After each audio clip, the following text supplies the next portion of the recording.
Bienvenue dans Histoire de sport, le premier podcast d'Intersport. Des histoires de femmes, de sport et de transmission. Je suis Christelle Javelier et après avoir rencontré 5 femmes inspirantes et passionnées de leur sport, j'ai envie de vous parler de mon histoire avec le sport. Aidée de Justine, je vous dirai tout sur ma rencontre avec le sport, de notre relation passionnée et de la place qu'il a dans ma vie. Bonne écoute!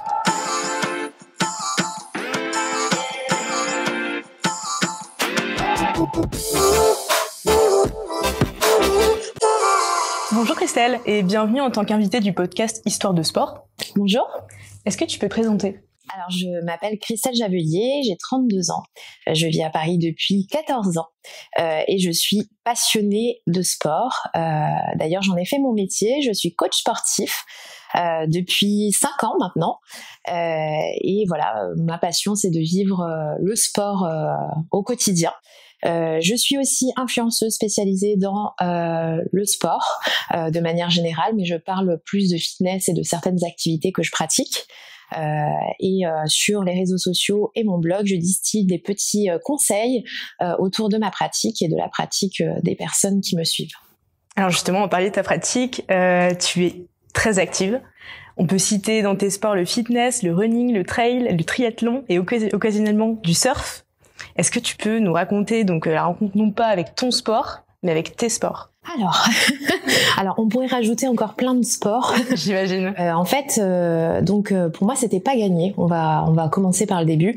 J'ai jamais été fan de sport dès le départ, ou j'ai jamais eu un sport qui m'a donné envie de pratiquer et de devenir sportif de haut niveau, ou en tout cas d'en faire tout le temps. Mais en revanche, j'ai eu la chance d'avoir un entourage qui m'a toujours poussé à pratiquer une activité physique et qui se rendait compte à l'époque que c'était quelque chose d'essentiel dans l'hygiène de vie. Ma mère m'a poussée à faire de la danse classique, ça n'a pas fonctionné. Je trouvais que j'étais aussi on va dire jolie qu'un éléphant quand je faisais mes petits sauts et que j'étais en première, deuxième, enfin c'était horrible. Ensuite, j'ai fait de la natation, j'ai fait aussi du yoga. À l'époque, pour une jeune femme, c'était assez rare, ouais. C'était pas encore à la mode. Et voilà, j'ai fait plein de sports, de la course à pied aussi. Et ça me plaisait pas trop jusqu'au moment où j'ai eu l'envie, suite à un reportage que j'avais vu à la télé, de faire du kickboxing. Alors là, ça n'a pas été gagné parce que mes parents n'étaient pas trop pour. Ils se faisaient un peu des montagnes de ces sports de combat qu'ils estimaient un petit peu trop violents, ouais. Pour une fille. Mais du coup, à force de persuasion, j'ai réussi à faire du kickboxing, à rentrer dans cette salle, dans ce club, et là vraiment j'ai appris à aimer le sport. J'ai appris le goût de l'effort, voilà, le sport en tant que tel. Et ça m'a donné envie de pratiquer d'autres sports, dont le fitness. Le fitness, en fait, je le faisais dans le cadre de ma préparation physique pour mes entraînements de kickboxing. Et puis, de fil en aiguille, je vais essayer d'être assez bref parce que, comme tu l'as vu, je parle beaucoup. De fil en aiguille, voilà, je me suis mise à tester plein de sports différents et je me suis rendu compte que si j'arrivais pas à trouver un sport en particulier, c'est parce que j'aimais le sport tout simplement. Il fallait juste avoir ce déclic. Je l'ai eu. Et maintenant, c'est vrai que mon plaisir, c'est d'apprendre tous les sports. D'accord. Donc du coup, tu dis t'aimes le sport, mais du coup, qu'est-ce que la pratique de ces sports t'apporte dans la vie ? Un peu de tout. Je transpose tout ce que j'apprends dans la pratique d'un sport ou dans l'apprentissage d'un sport dans ma vie de tous les jours. C'est-à-dire de la confiance en soi, le fait de pouvoir déplacer des montagnes, gravir des montagnes lorsque je fais du trail, de pouvoir tenir un effort sur de longues périodes quand je fais du running ou même du trail ou du triathlon, me sentir forte lorsque je fais du kickboxing ou du training de haute intensité, voilà, donc ça m'apporte physiquement puisque je me renforce, mais ça me renforce aussi mentalement et je me sens bien dans mes baskets, dans ma peau, je trouve ma place grâce au sport, je m'épanouis. Donc c'est ça qui te motive du coup dans la pratique de tes sports, c'est la confiance en soi, la force physique, la force mentale? C'est pas ma motivation, on va dire que ça c'est une conséquence. Ouais. Ma motivation, c'est l'apprentissage. Et je pense que c'est le fil conducteur, le fil rouge. Si je pratique autant de sport et que j'arrive pas on va dire, à me concentrer sur une activité, c'est parce que j'aime apprendre. Et j'aime cette sensation d'être débutante et d'avoir tout à apprendre et de se dire, maintenant, il faut se retrousser les manches, il faut transpirer, il faut apprendre la tactique, il faut tout réapprendre, comme si qu'on était un petit enfant qui apprend à marcher. Moi, j'adore cette sensation d'apprendre à marcher, et c'est pour ça qu'à chaque fois que j'accomplis un challenge ou que j'arrive à performer dans une activité, un sport, que j'ai envie de découvrir ce que je n'ai pas encore fait. Et du coup, admettons, là, tu commences un nouveau sport, tu serais plutôt du genre à te fixer des objectifs directement, ou alors à faire une séance simplement quand t'en as envie, par plaisir? Un peu des deux.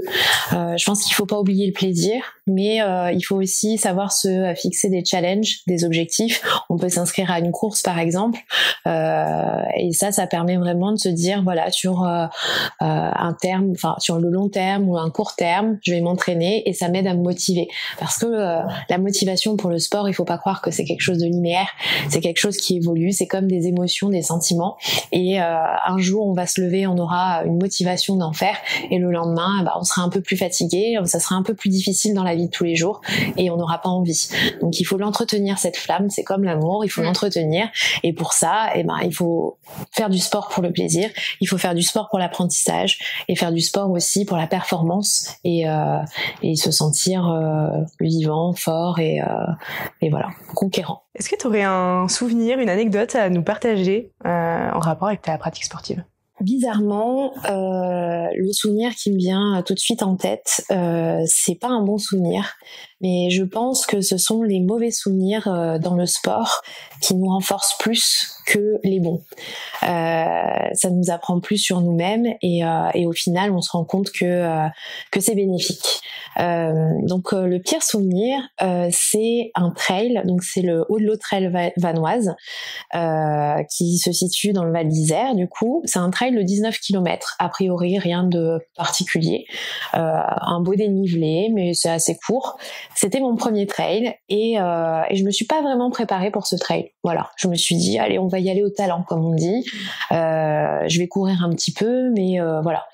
Et puis je l'ai subi, ce trail, non seulement parce que j'ai eu le mal des montagnes, j'étais pas habituée justement à avoir cet oxygène, etc. Et puis il y avait le dénivelé, il y avait le terrain qui était accidenté, il y avait plein de choses, tout plein de choses qui ont fait que j'ai été en échec, que j'ai souffert, que j'ai pleuré pendant la course, que je me suis sentie faible, que je m'en suis voulu de ne pas m'être entraînée plus, et ça m'a donné aussi ma plus belle leçon, et je me suis dit maintenant je saurais préparer un événement comme celui-ci, je ne prendrai plus aucun événement à la légère, et surtout je vais re-signer pour mon prochain trail, même si celui-ci je l'ai détesté. D'accord. Et donc ça m'a vraiment donné envie d'en faire plus. Donc oui, c'est un mauvais souvenir, mais qui est heureux au final. Alors tu en as un petit peu parlé tout à l'heure avec le kickboxing. Oui. Est-ce qu'on a déjà tenté de te décourager à faire du sport ou un sport? Alors le kickboxing, oui, effectivement, parce que il y a cette connotation de violence dans les sports, dans les sports de combat, dans les arts martiaux. Mais ça, en fait, je pense que c'est lié à la méconnaissance du sport, parce que une personne qui connaît les arts martiaux, elle sait aussi tout le respect qu'il y a autour de ce moment où on est sur le ring ou sur le tatami. On se bat pas à l'extérieur, c'est vraiment très codifié. Donc il n'y a pas de violence, en fait. Moi, je le vois pas comme ça, je le percevais pas comme ça déjà à l'époque, et du coup oui, effectivement ma famille avait peur. Elle voulait pas m'en empêcher, mais elle avait peur pour moi, parce que effectivement j'étais une jeune femme, elle se disait elle va être peut-être elle va recevoir des coups, donc elle va peut-être être défigurée, mais sinon non, on m'a pas dissuadée, hormis cette fois-ci, mais par contre on m'a toujours conseillé de faire certains sports en fonction du genre. C'est-à-dire que moi j'ai toujours détesté la danse. Je me suis jamais sentie à l'aise dans la danse. Et la danse classique, je ne voulais certainement pas en faire. On m'a un peu forcée à le faire parce que toutes les petites filles à l'époque en faisaient. Et moi, je me retrouvais pas dans ça et ça m'a rendue un peu malheureuse sur le moment parce que je m'épanouissais pas. Je sentais que j'étais un peu différente de toutes ces petites filles gracieuses. Comme je le disais, j'ai l'impression de pas être à ma place du tout. Et voilà. Donc c'est juste ça. Peut-être qu'on m'a conseillé les mauvais sports. Ouais. Voilà. Du coup, ça en vient à ma prochaine question sur les clichés sur les femmes dans ta pratique, dans le sport en général. Donc, tu l'évoquais, en effet, il y a des sports qui sont plutôt conseillés pour les femmes. Est-ce que toi, tu as déjà été confrontée à des clichés? Oui, je t'en parlais justement là de par mon expérience, mais moi ce que je vois surtout, c'est que ce sont les femmes elles-mêmes qui se confortent dans ces clichés, ou en tout cas qui acceptent d'être sous l'emprise de ces clichés, qui se disent une femme, ça transpire pas trop, j'aime pas trop transpirer. Est-ce qu'elle n'aime pas transpirer ou est-ce qu'on leur a dit à un moment donné qu'une femme ça ne transpirait pas? Voilà, donc il y a beaucoup de femmes en fait qui pensent qu'elles ne sont pas capables parce que le sport qu'elles veulent pratiquer est plutôt un sport de force. On dit plutôt que les femmes sont faites pour l'endurance, pour les sports avec grâce, etc., le yoga. Moi, je pense que le sport, il est fait pour tous.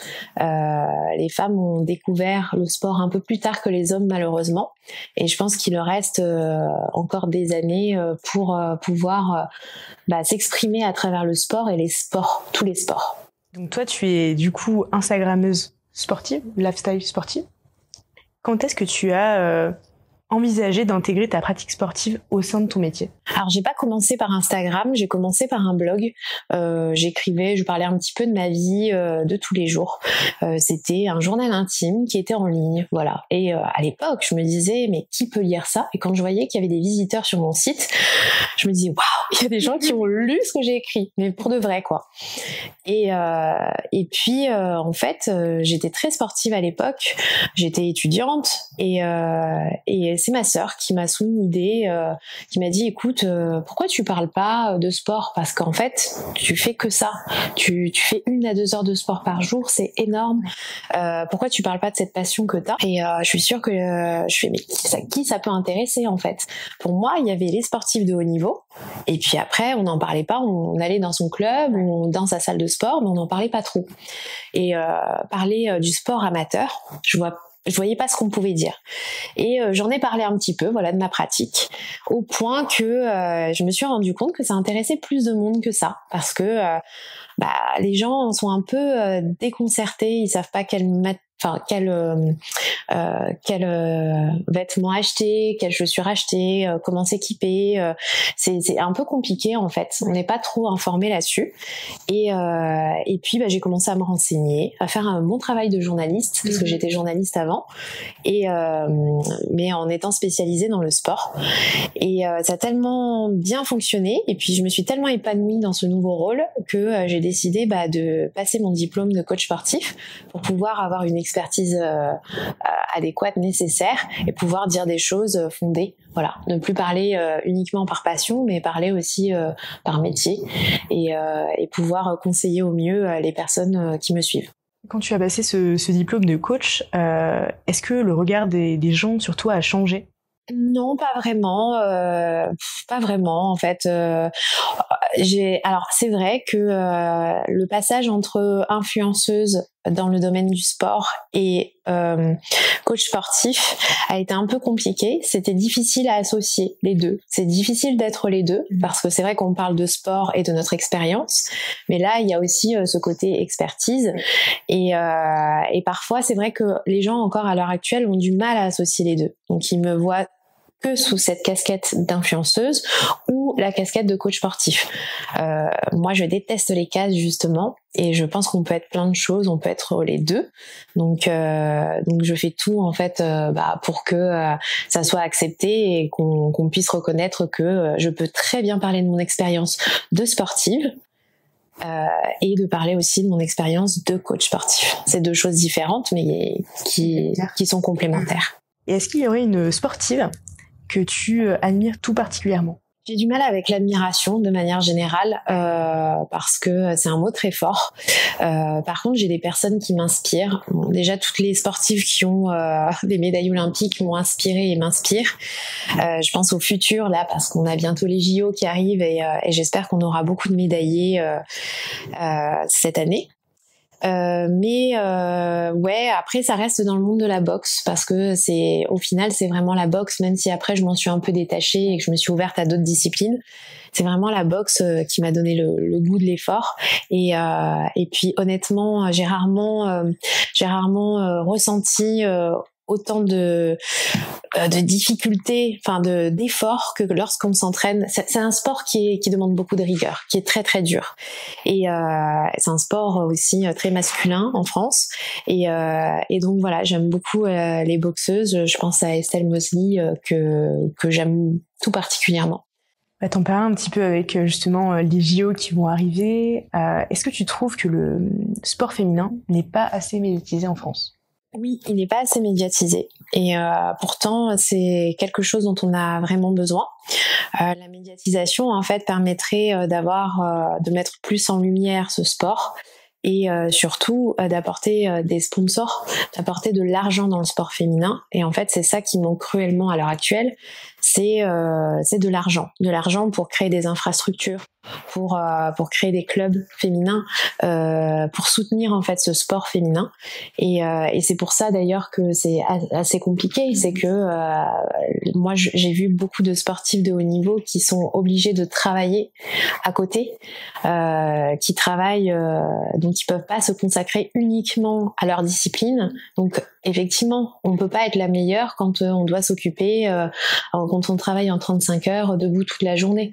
C'est pas possible. Donc je pense qu'il faut vraiment, si on veut avoir des graines de championnes et des championnes, il faut mettre tout en œuvre pour pouvoir avoir les meilleures conditions, leur créer les meilleures conditions, comme c'est fait dans d'autres pays. En France, c'est pas le cas malheureusement à l'heure actuelle. Et pour ça, il faut vraiment mettre en lumière ce sport féminin.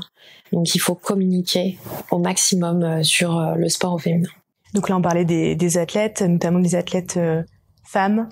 Mais qu'est-ce que tu dirais à une femme qui n'ose pas se lancer dans la pratique, soit dans l'un de tes sports ou dans le sport tout court ? On va parler du sport tout court parce que en fait moi ce qui m'intéresse c'est mon objectif et il est atteint, c'est quand on me dit ça y est, j'ai décidé de me mettre au sport. Le but c'est vraiment d'avoir le moins de personnes sédentaires et on voit sur les chiffres que les femmes ont plus tendance à être sédentaires que les hommes. Les raisons voilà, on vient de les évoquer, mais le but voilà, c'est vraiment de faire du sport. Moi je leur dirais à ces femmes de ne pas avoir peur, surtout que le sport va les transcender. Le sport, c'est quelque chose qui permet de transformer la fatigue mentale en fatigue physique. Mais en fait, c'est un cercle vertueux. Et ce cercle vertueux, il est partout. Il est dans le physique, mais il est aussi dans le mental. Elles vont pouvoir s'affirmer, s'extérioriser physiquement mais aussi au travail, dans leur vie de famille. Elles vont pouvoir conjuguer plein de choses en même temps, être multitâches. Donc c'est un moteur, ça permet de s'épanouir quoi. Donc moi quand on me dit sport égale bonheur, je fonce quoi. Donc il n'y a pas de limite, il faut vraiment juste trouver la bonne activité, celle qui va créer ce déclic. Et justement, dans les raisons qui peut-être empêchent les femmes de se lancer dans le sport, on dit souvent que les femmes manquent de temps.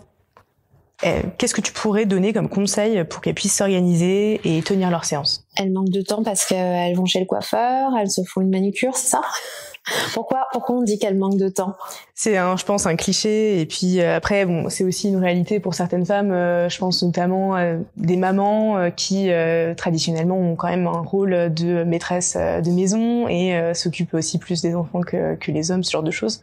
Après c'est un cliché sur lequel on peut débattre. Moi, je pense que c'est en train de s'inverser un petit peu. Je pense que les papas prennent de plus en plus de place dans la vie familiale, en tout cas au foyer, etc.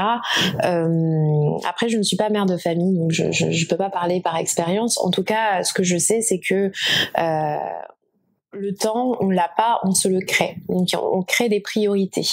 Moi, ça m'arrive de dire, j'ai pas le temps de voir mes amis, mais en fait, ma priorité, c'est peut-être d'aller m'entraîner. Je veux pas me l'avouer, je ne l'avoue pas, mais voilà, j'ai une priorité, j'ai fait passer ça en premier. Donc non, je pense pas qu'on n'ait pas le temps, peut-être un peu moins. Effectivement, certaines femmes ont à charge une famille ou des mères célibataires et ça va être plus compliqué de pouvoir s'entraîner tous les jours comme moi j'ai la chance de pouvoir faire. Mais voilà, je pense qu'il est toujours possible de se créer des moments dans l'agenda pour prendre soin de soi. Et il faut pas oublier que le sport, ce n'est pas juste une activité physique, c'est prendre soin de soi, c'est du bien-être. Donc il faut penser ça comme une séance de ciné. Moi, je compare toujours ça à une sortie, séance de ciné, aller chez le coiffeur, etc. Moi, le sport, je le vois comme ça aussi. Donc, c'est s'accorder un moment pour soi, rien que pour soi.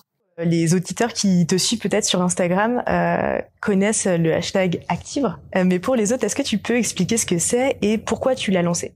Activre, c'est la contraction de deux mots. Active, donc être dans le mouvement, bouger, voilà, aller de l'avant.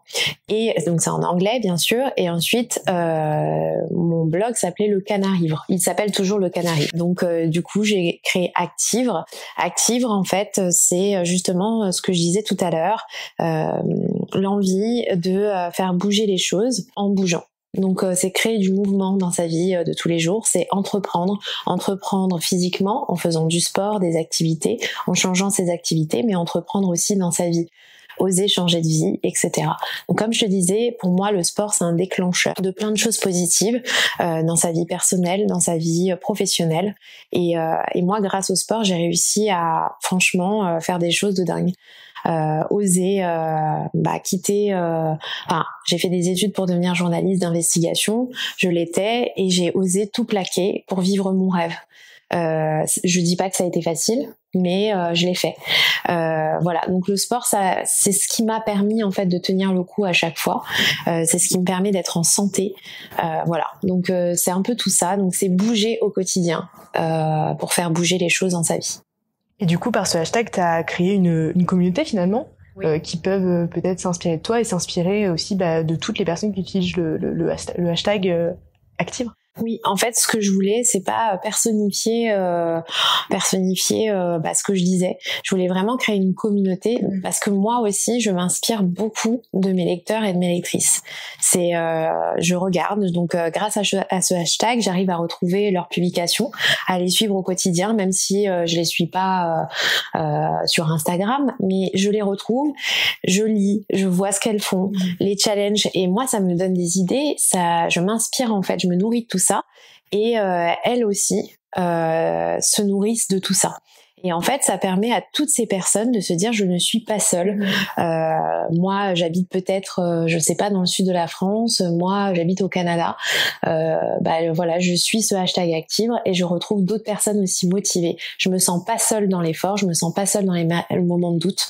Je me sens pas seule quand je réussis. J'ai vraiment une communauté qui a cette pensée positive autour du sport. Le but, c'est vraiment l'effet papillon. C'est que toute le sport et tout ce que ça peut engendrer de positif viennent interagir avec, je te disais, le quotidien, le professionnel, et puis au-delà de ça, les autres personnes, et que ça touche vraiment tous nos cercles en fait. Le cercle familial, etc. Et que ça aille au-delà du compte Instagram, en fait, oui, dans la vraie vie. Merci beaucoup, Christelle. On arrive à la fin de cette conversation. Merci beaucoup. Super intéressant. Merci à toi. À bientôt. Merci, à bientôt.